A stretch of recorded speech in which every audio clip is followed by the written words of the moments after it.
நான் யார்? இந்த கேள்வியை எப்போதாவது நீங்க உங்களுக்கே உண்மையா கேட்டிருக்கீங்களா?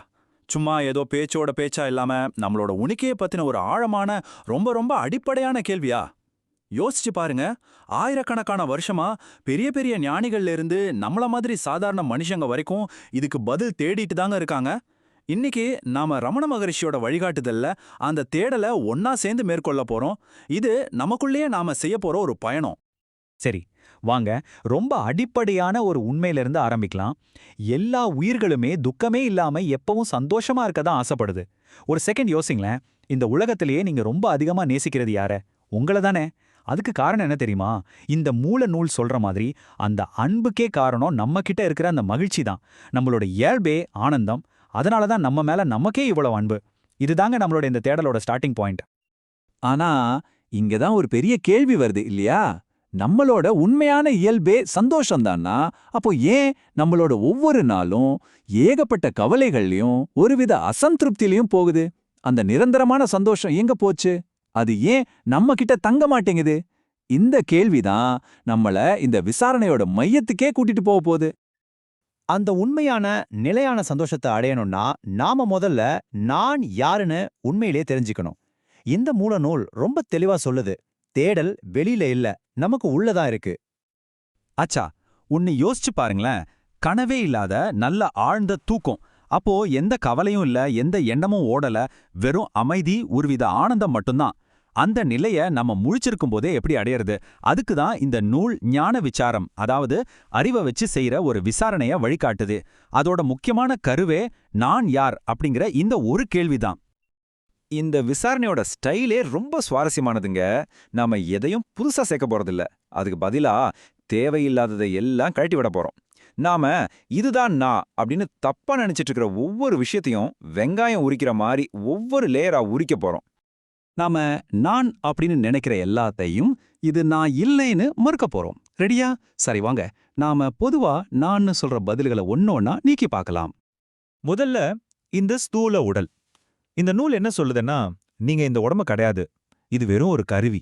இல்லனா ஒரு கார் மாதிரி வச்சுக்கோங்களேன். ஆனா இது நீங்க இல்ல. அடுத்தது பாக்குற, கேக்குற, சுவைக்கிற, தொடுற, வாசனை பிடிக்கிற இந்த ஐம்புலன்கள் எதுவும் நீங்க இல்ல. அதே மாதிரி பேசுறது, நடக்கிறது, பிடிக்கிறதுன்னு வேலை செய்யற உறுப்புகளும் நீங்க கிடையாது. இப்போ வரப்போறது தான் ஒருவேளை ரொம்ப ஆச்சரியமான விஷயம். யோசிக்கிற இந்த மனசு கூட நீங்க இல்ல. எனது மனசு நான் இல்லையா? ஆமா. ஏன்னா மனசுங்கிறது என்ன?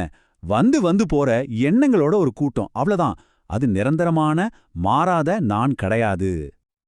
அப்போ உடம்பு நான் இல்ல, புலன்கள் நான் இல்ல, மனசு கூட நான் இல்லன்னா அப்புறம் என்னதான் மிச்சம் இருக்கு? இதையெல்லாம் கழிச்சிட்டா நம்மளோட உண்மையான மையம் எது? ஒக்க நிமிஷம் யோசிச்சு பாருங்க. நானு நம்ம சொல்லிக்கிற எதுவுமே நான் இல்லைன்னா அப்போ உண்மையில நான் யாரு? கடைசியா மிச்சம் இருக்கிறது என்ன? இதையெல்லாம் நீக்கினதுக்கு அப்புறம் மிச்சம் இருக்கிறது தூய உணர்வு, அதாவது பியோர் கான்ஷியஸ்னஸ். இந்த உணர்வோட இயல்ப சச்சித் ஆனந்தம்னு சொல்றாங்க. சத்னா இருப்பு, அது எப்பவும் இருக்கு. சித்னா அறிவு, அது தன்னைத்தானே அறிஞ்சிருக்கு. ஆனந்தம்னா அதோட இயல்பே பேரின்பம். இதுதான் நம்மளோட உண்மையான சாரம்னு இந்த நூல் சொல்லுது. இத விளக்கறதுக்கு இந்த நூல் ஒரு சூப்பரான உதாரணம் சொல்லுது. யோசிச்சு பாருங்க. இருட்டுல ஒரு கயிறை பார்த்துட்டு நீங்க அதை பாம்புன்னு நினைச்சு பயப்படுறீங்க. உங்க பயம் உண்மைதான், ஆனா அது ஒரு தப்பான புரிதல்ல இருந்து வருது. லைட் போட்ட உடனே அது வெறும் கயிறு தானே தெரியுது, பாம்பு அங்க இல்லவே இல்ல. அதே மாதிரி தான் நாம பார்க்குற இந்த உலகம்தான் முழுமையான உண்மைன்னு நம்பிட்டு இருக்கிற வரைக்கும் எல்லாத்துக்கும் ஆதாரமா இருக்கிற அந்த கயிறு, அதாவது நம்மளோட ஆன்மாவை நம்ம பார்க்கவே மாட்டோம்.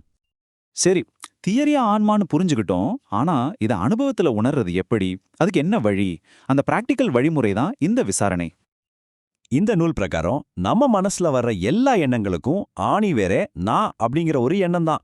வேற எந்த எண்ணம் வந்தாலும் சரி, ஒரு நிமிஷம் நின்னு இந்த எண்ணம் யாருக்கு வந்துச்சுன்னு கேட்டா எனக்குன்னு தான் பதில் வரும். அடுத்த கேள்வி இதுதான். அப்போ அந்த நான் யாரு? இதுதாங்க விசாரணையோட கீ பாயிண்ட். இந்த ஸ்டெப்ஸை கொஞ்சம் கவனிங்க. ஸ்டெப் 1, மனசுல ஒரு எண்ணம் வருது. சரி, அந்த எண்ணத்துக்கு பின்னால போகாம அங்கேயே நிறுத்துங்க. ஸ்டெப் 2, உங்களுக்கு நீங்களே கேளுங்க, இந்த எண்ணம் யாருக்கு வந்துச்சுன்னு. ஸ்டெப் 3, பதில் உடனே வரும், எனக்கு. ஸ்டெப் 4 இதுதான் ரொம்ப முக்கியமான இடம். அந்த எண்ணத்தை விட்டுட்டு முழு கவனத்தையும் திருப்பி கேளுங்க. அந்த நான் யாரு? இப்படி திரும்ப திரும்ப மனசை அதோட மூலத்துக்கே கொண்டு போறது தான் பயிற்சி. போக போக எண்ணங்களோட சக்தி குறைஞ்சி மனசு அது புறப்பட்ட இடத்திலேயே அமைதியாயிடும்னு சொல்லப்படுது. இதுக்கு ஒரு அருமையான உதாரணம் சொல்றாங்க. நான் யார் அப்படிங்கிற இந்த ஒரு எண்ணம் மத்த எல்லா எண்ணங்களையும் அழிச்சிடும். கடைசியில எரியிற நெருப்பை கிளறி விட்ட குச்சி மாதிரி தானும் அதிலே அழிஞ்சு போயிடும். என்ன ஒரு ஆழமான ஓமை பாருங்க. இந்த உள்நோக்கிய பயணம் ஒரு பெரிய சாகச மாதிரி. எப்படி ஒரு முத்து குளிக்கிறவர் இடுப்புல கல்ல கட்டிக்கிட்டே கடலோட ஆழத்துக்கு போய் முத்தை எடுத்துட்டு வர்றாரோ, அதே மாதிரி நாமளும் பற்றின்மைங்கிற தைரியத்தோட நமக்குள்ளேயே மூழ்கி அந்த ஆன்ம முத்தை எடுக்கணும். சரி, இந்த விசாரணையை நாம விடாம செஞ்சா அதோட முடிவுல என்ன கிடைக்கும், என்ன நிலை எது, அத பத்தி தான் இப்ப பார்க்க போறோம். இந்த பயிற்சியோட பலனை மௌனம்னு சொல்றாங்க. ஆனா இது வாய் பேசாம இருக்கிற மௌனம் இல்ல. இது நான்கிற அந்த தனிப்பட்ட அகங்காரம், அந்த பிரிவினை உணர்வு சுத்தமா இல்லாத ஒரு நிலை. அந்த ஸ்டேஜ்ல எல்லாம் ஒண்ணுதாங்கிற ஒரு ஆழமான ஒற்றுமை புரியும். ஆன்மாதான் உலகம், ஆன்மாதான் நான், ஆன்மாதான் கடவுள், எல்லாமே ஒண்ணுதான். இந்த நிலையை அடையிறது தான் மனுஷ வாழ்க்கையோட உச்சபட்ச குறிக்கோள்னு சொல்லப்படுது. இதுதாங்க விடுதலை. ஒரு சின்ன வட்டத்துக்குள்ள இருக்கிற நான் அன்னோது எல்லையற்ற அந்த உணர்வுல கரைஞ்சு போறது. அப்போ கடைசியா நம்ம புரிஞ்சுக்க வேண்டியது என்னன்னா, விடுதலைங்கிறது எங்கிருந்தோ நமக்கு கிடைக்க வேண்டிய ஒரு விஷயம் இல்ல. அது ஏற்கனவே நமக்குள்ளதான் இருக்கு. நாம யாருங்கிறத தப்பா புரிஞ்சுக்கிறது தான் கட்டு. நம்மளோட உண்மையான இயல்பை உணர்றது தான் அந்த கட்டிலிருந்து விடுபடுறது. அதுதான் முக்தி. சரி, இறுதியா ஒரே ஒரு கேள்வியோட உங்களை நான் விதிலேர்சன. நான் யார் அப்படின்னு கேக்குறீங்களே, அந்த கேள்வியை கேட்கிற அந்த நான் யாரு யோசிச்சு பாருங்க. இந்த விசாரணை ஒரு முடிவு கிடையாது. இது ஒரு ஆரம்பம், உங்களுடைய சொந்த பயணத்துக்கான ஆரம்பம்.